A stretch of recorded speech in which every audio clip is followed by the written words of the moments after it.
Hi, this is Dan Bullard, retired electronics engineer, sitting on the front deck of my house. But again, Merry Christmas. It's just a couple days away. I have been vindicated totally.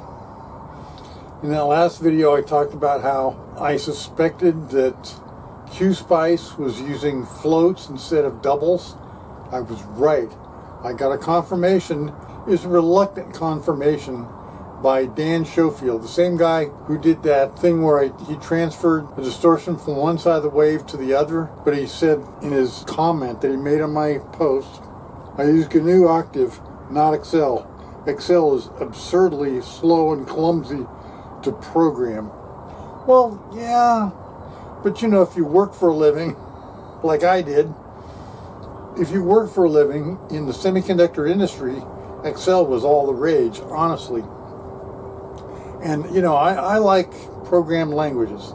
I like C, C++, Pascal, whatever else they could throw at me. But, you know, I could use Excel. And as I mentioned, Tin Lamb, who's like my favorite guy in test, he taught me how to use Excel to do this stuff.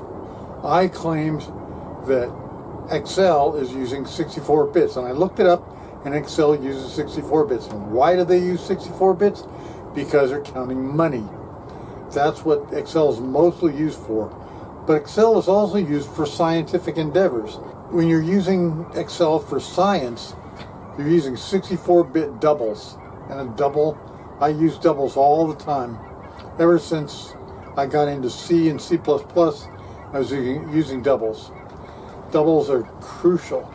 And I would really prefer to go with 256-bit numbers, but 64 bits is as good as we can get, so I just live with that.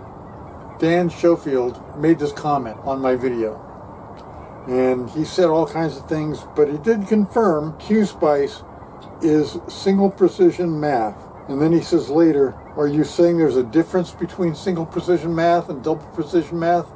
Abso-fucking-lutely. Now, he made this comment, and so I was going to go reply to his comment, and I kept getting a bounce back. It wouldn't let me post a reply. And then I realized he had deleted it.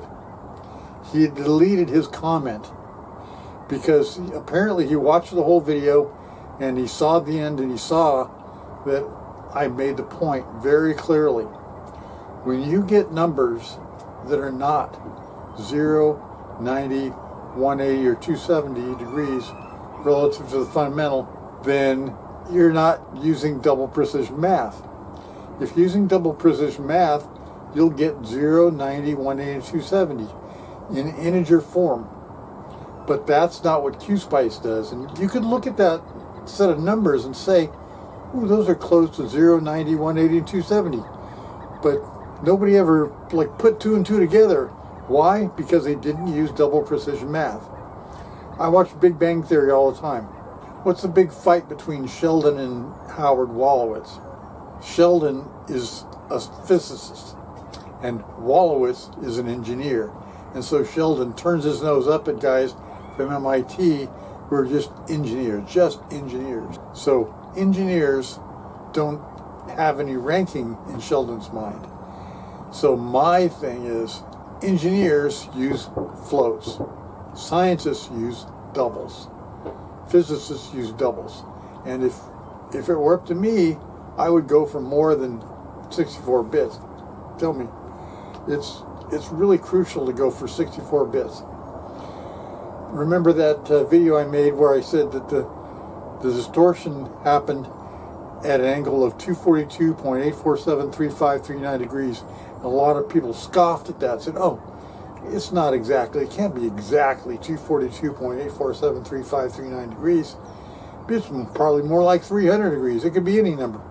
Well, it can't be 300 degrees because by 300 degrees, the waveform's already past the point where a distortion can happen. It's got to happen before 270. So they just don't understand it. People are stupid. People are lazy. And by the way, this Dan Schofield guy, I read his comment, and I've told you this before, Galton, who is the cousin of Darwin.